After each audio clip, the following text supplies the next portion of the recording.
ডমরু চরিত লিখেছেন ত্রৈলোক্যনাথ মুখোপাধ্যায়। সপ্তম গল্প, দ্বিতীয় পরিচ্ছেদ। ঢাক মহাশয়। ডমরুধর বলিলেন, শুক্লাশ্বর ঢাক মহাশয় গুরুগিরি করেন। তার অনেক শিষ্য আছে।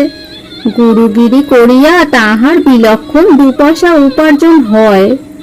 দোতলা কোঠা বাড়িতে তিনি বাস করেন। মোকদ্দমা মামলা সম্বন্ধে তাহার যেরূপ ব্যুৎপত্তি, এরূপ ব্যুৎপত্তি প্রায় দেখিতে পাওয়া যায় না। নানা বিষয়ে ঢাক মহাশয় আমার সহায়তা করেন। তিনি আমার পরম বন্ধু। ঢাক মহাশয় অতি নিষ্ঠাবান পুরুষ। পূজা আহ্নিক জপ তপে তিনি অনেক সময় অতিবাহিত করেন। সেজন্য তাহার প্রতি আমার অগাধ ভক্তি। আজকাল ব্রাহ্মণেরা ত্রিসন্ধ্যা করে না। টিকিনারারা সে উপদেশ কাহাকেও প্রদান করে না। কিন্তু ঢাক মহাশয় সে প্রকৃতির লোক নহেন। কাহাকেও চা বা বরফ খাইতে দেখিলে তিনি আগুনের ন্যায় জ্বলিয়া উঠেন। সন্ধ্যা আহ্নিকে যাহাতে লোকের প্রবৃত্তি হয়, সে বিষয়ে তিনি চেষ্টা করেন। গত বৈশাখ মাসে একদিন ঢাক মহাশয় আমাকে ডাকিয়া পাঠাইলেন। সূর্য অগ্নিবৃষ্টি করিতেছেন, রৌদ্রে পুড়িয়া যাইতেছে। আমি তাহার বাড়ি গমন করিলাম। ঘোর পিপাসায় কাতর হইয়া আমি কোত কোত করিয়া এক ঘটি জল খাইয়া ফেলিলাম।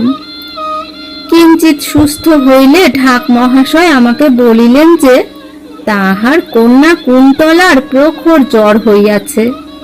কুন্তলার বয়স 9 বৎসর। 8 বৎসর বয়সে ঢাক মহাশয় তাহার বিবাহ দিয়াছিলেন। বিবাহের 2 মাস পরে সে বিধবা হইয়াছিল। দোতলার উপর যে ঘরে কুন্তলা শুইয়াছিল, ঢাক মহাশয়ের সহিত আমি সেই ঘরে গমন করিলাম।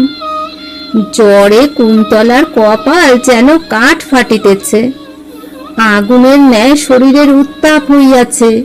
ক্রমাগত এপাশ ওপাশ করিতেছে। মা, একটু জল দাও, মা, একটু জল দাও। ক্রমাগত এই কথা বলিতেছে।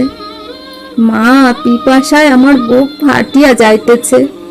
একটু জল দাও মা, একটুখানি দাও। কেবল মুখটি ভিজাইয়া দাও। একটু জল না খাইয়া আর থাকিতে পারি না। জল, জল, জল।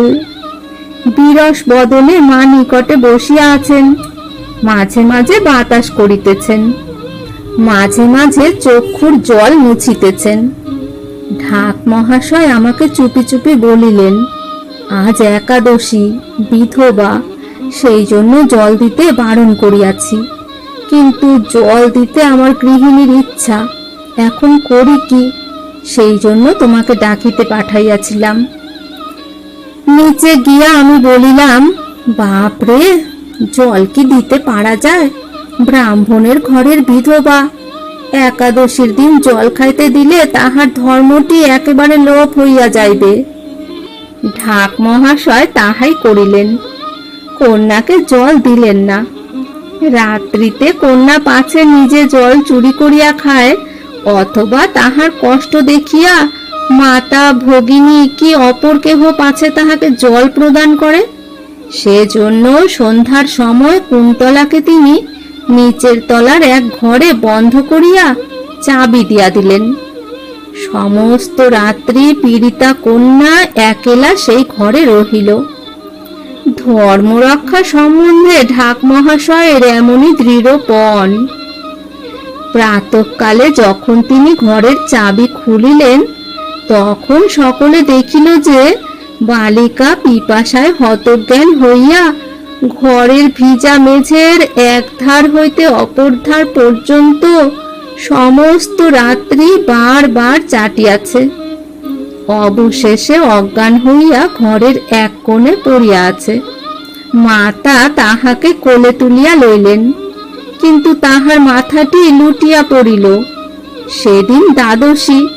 মাতা তাহার মুখে জল দিলেন, কিন্তু সে গিলিতে পারিল না। দুই কষ দিয়া জল বাহিরে আসিয়া পড়িল। সে আর কথা কহিল না, শেষকালে একবার মাত্র বলিল, জল জল। এই কথা বলিয়া সে প্রাণ ত্যাগ করিল। এই ঘটনার কথা যখন চারিদিকে প্রচারিত হইল, তখন বেশ শুদ্ধ লোক ঢাক মহাশয়কে ধন্য ধন্য করিতে লাগিল। সকলে বলিল, কি দৃঢ় মন, কি ধর্মের প্রতি আস্থা! এরূপ পুণ্যবান লোক কলিকালে হয় না। তাহার প্রতি লোকের এত ভক্তি হইল যে 1 মাসের মধ্যে তাহার 100-এর অধিক নূতন শিষ্য হইল। কন্যার মৃত্যুতে ঢাক মহাশয়ের আনন্দ হইল। তিনি বলিলেন, বিধবা হইয়া চিরজীবন দুঃখ যাপন করা অপেক্ষা মরাই ভালো। কিন্তু মৃত কন্যা তাহাকে অধিক দিন আনন্দ ভোগ করিতে দিল না।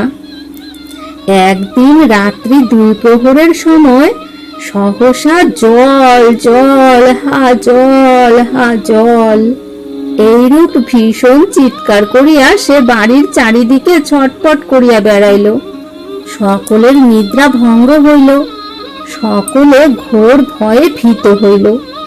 ইহার 4 দিন পরে ঢাক মহাশয়ের পুত্রটি মরিয়া গেল। এইবার ঢাক মহাশয় শোকে অভিভূত হইয়া পড়িলেন। 15 দিন পরে আবার কুন্তলার ভূত সেইরূপ জল জল করিয়া চিৎকার করিল। এবার মাতঙ্গিনী নামক দাসীর মৃত্যু হইল। ফল কথা, যখনই কুন্তলার ভূত চিৎকার করিত, তখনই বাড়ির একটা না একটা লোক মরিতে লাগিল। দাসীর মৃত্যুর পর ঢাক মহাশয় গয়াতে পিণ্ড দিবার জন্য লোক পাঠাইলেন, কিন্তু তাহাতে কোনো ফল হইল না। কারণ কিছুদিন পরে পুনরায় যখন চিৎকার হইল, তখন ঢাক মহাশয়ের ছোটু নামক চাকর মরিয়া গেল। বিধবা হইয়া একাদশীর দিন ভিজা মেঝে চাটা পাপটি সামান্য নহে। গয়াতে 1000 পিণ্ড দিলেও ইহা ক্ষয় হয় না।